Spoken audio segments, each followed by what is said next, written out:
सभी को नमस्कार। आज हम स्वर संधि के भाग 3 वृद्ध संधि के विषय में पढ़ेंगे।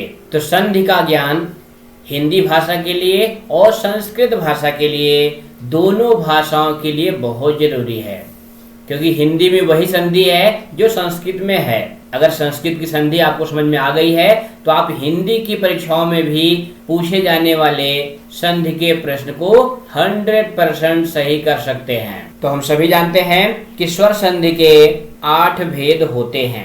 दीर्घ संधि, गुण संधि, इसके पहले वाली वीडियो में हम लोग पढ़ चुके हैं। आज हम लोग तीसरी संधि वृद्ध संधि को पढ़ेंगे।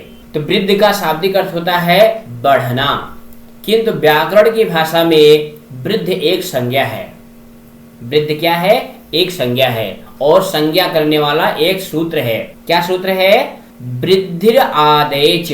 यह वृद्ध संज्ञा करने वाला सूत्र है। इसका अर्थ है दीर्घ आ, आए और आओ, इन 3 वर्णों का नाम वृद्ध है। अर्थात वृद्ध कहने से इन्हीं 3 वर्णों का बोध होता है। जब भी हम व्याकरण में, चाहे वो प्रत्यय जोड़ते समय या उपसर्ग जोड़ते समय, जब भी हम किसी वर्ण को वृद्ध करते हैं या उसको कहते हैं वृद्ध हो जाए, तो वहां पे इन्हीं 3 वर्णों में से ही कोई वर्ण होगा। उदाहरण के द्वारा देखिए, यहाँ पे 3 उदाहरण हमने दिया है। अगर आ को वृद्ध में बदला जाएगा तो दीर्घ आ बनेगा। उदाहरण है धर्म प्लस इक। यहाँ पर ठक प्रत्यय है, ठक को इक जुड़ता है तो क्या बनता है? धार्मिक। अब इक प्रत्यय जुड़ने पर जो इसका आदि स्वर है, अर्थात प्रथम स्वर है जो धा के बाद है, वो आ, वो उसको वृद्ध हो गया है। तो वृद्ध होने से क्या हो गया? ये ह्रस्व आ दीर्घ आ में बदल गया, और क्या शब्द बना? धार्मिक। इसी तरह से ई वर्ण को अगर वृद्ध एकादेश किया जाएगा तो वो होगा आए। उदाहरण है इतिहास प्लस ठय। ठय प्रत्यय का भी इक जुड़ता है, तो यहाँ भी जो पहला स्वर है इतिहास शब्द का प्रथम वर्ण ई, उसको वृद्ध एकादेश हो करके ऐतिहासिक बनता है। क्या बनता है? ऐतिहासिक। इतिहास में ठय प्रत्यय जुड़ करके ऐतिहासिक बनता है। ये कई बार पेपरों में पूछा जाता है। तो यहाँ पे जो पहला स्वर है ई, उसको वृद्ध होकर के आय हो गया है। इसी तरह से अगर उ वर्ण को वृद्ध एकादेश किया जाता है तो उसको होगा आओ, क्योंकि वृद्ध संज्ञा वर्ण 3 ही है, दीर्घ आ, आए और आओ। तो जब भी हम किसी वर्ण को वृद्ध में बदलेंगे तो इन्हीं 3 में से ही कोई एक आदेश होगा। तो उ का उदाहरण है भूत प्लस इक। यहाँ पे जो एक प्रत्यय है वो ठय प्रत्यय का है, तो भूत में एक प्रत्यय जोड़ करके क्या बनता है? भौतिक। आप सभी लोग भौतिक विज्ञान पढ़ते हैं, तो जो भौतिक है वो भूत शब्द में एक अर्थात ठय प्रत्यय जुड़ करके भौतिक बना हुआ है। यहाँ पर भूत शब्द का जो प्रथम स्वर है वो क्या है? भा के बाद वाला उ, उसको आओ हो गया, वृद्धि हो गया, तो क्या बन गया? भौतिक। तो इस तरह से आपने जाना कि वृद्ध नाम है किन वर्णों का? दीर्घ आ, आए और आओ, इन्हीं 3 वर्णों का नाम वृद्ध है। अब हम वृद्ध संधि को देखेंगे। तो जिस संधि में यही 3 वर्ण आदेश के रूप में होते हैं उस संधि को वृद्ध संधि कहते हैं, और उसका संधि विधायक सूत्र है वृद्धरेचि। क्या सूत्र है? वृद्धरेचि। इस सूत्र की व्याख्या है यदि ह्रस्व या दीर्घ आ के बाद ए या आए आए, दोनों के स्थान पर आए एकादेश हो जाता है। इसी तरह से यदि ह्रस्व या दीर्घ आ के बाद ओ या आओ आए, तो दोनों के स्थान पर आओ एकादेश हो जाता है। अब इसको हम एक तालिका से देखेंगे।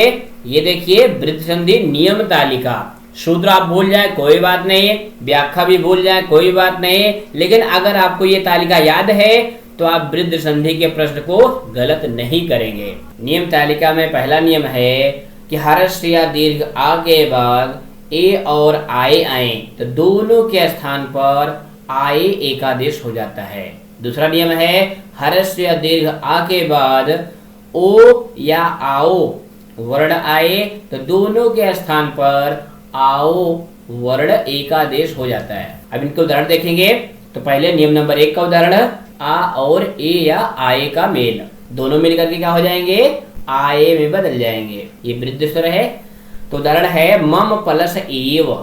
यहाँ मम में जो दूसरा मा है उसके बाद में है आ, और एव का प्रथम वर्ण है ए।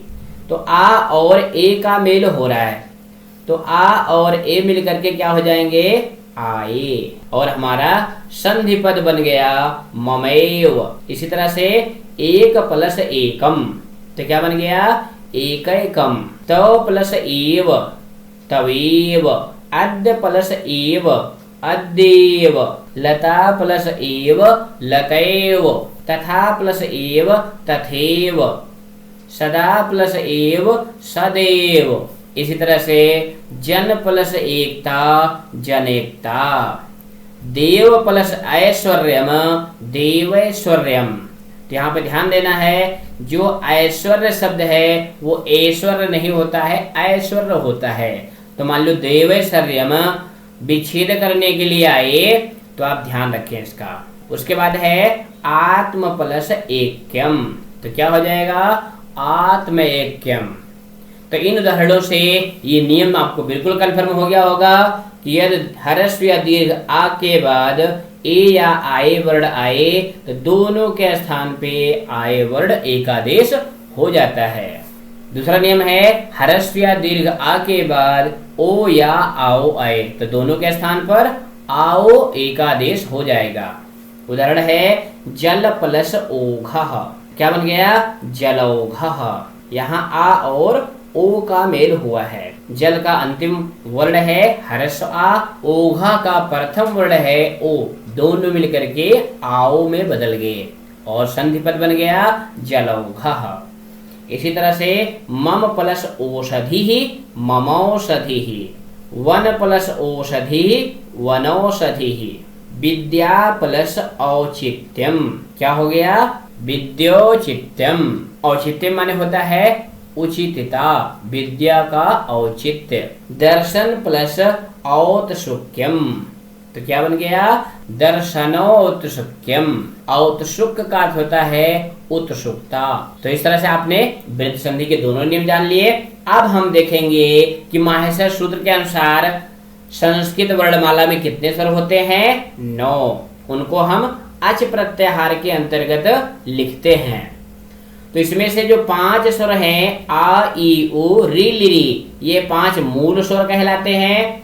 ए और ओ ये गुण स्वर हैं, इनका नाम गुण है, संयुक्त स्वर में आते हैं। आए और आओ ये भी संयुक्त स्वर हैं और ये वृद्ध संज्ञक हैं, इनकी संज्ञा वृद्ध है। अब हम देखेंगे कि हमारी परीक्षाओं में प्रश्न कैसे आते हैं। तो देखिए पहला प्रश्न है देवैश्वर्यम अस्य पदस्य संधिच्छेद पदम अस्ति।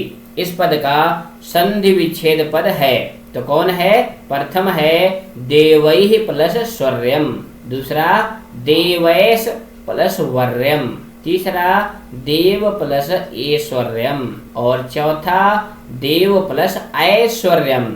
तो कौन सा सही है बताइए, बिल्कुल सही, इसमें घा वाला विकल्प सही है, देव प्लस ऐश्वर्यम। यद्यपि गा वाले विकल्प से भी देवेश्वर्यम बन जाएगा, लेकिन ऐश्वर्य का कोई अर्थ नहीं होता है, ऐश्वर्य शब्द होता है, तो आप इसका ध्यान रखें। दूसरा प्रश्न है वन प्लस औषधि अस्य पदस्य संधि पदम अस्ति। इस पद का संधि पद है, तो बताइए बनौषधि, बनौषधि, बनाषधि, बनीषधि। तो कौन सा विकल्प सही है, अभी अभी हमने पढ़ा है, बहुत सही, इसमें खा वाला विकल्प सही है, बनौषधि। आपका तीसरा प्रश्न है जनैकता अस्मिन् पदे कः संधि अस्ति। जनैकता इस पद में संधि कौन सी है, तो कौन सी संधि है, गुण संधि, यड संधि, दीर्घ संधि, वृद्ध संधि। तो वृद्ध संधि हम संधियों कैसे पहचानते हैं, उसमें जो वर्ण आदेश के रूप में आया हो वही संधि होती है।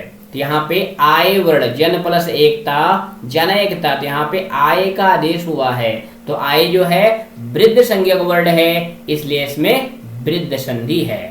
संधि पहचानने का यही सबसे सरल तरीका है। चौथा प्रश्न है कस्मिन् उदाहरणे वृद्ध संधि अस्ति। किस उदाहरण में वृद्ध संधि है? रमेशा सदैव नायकः रजनीशः। तो ये प्रश्न आपने पिछली वीडियो में देखा था, तो किस में है?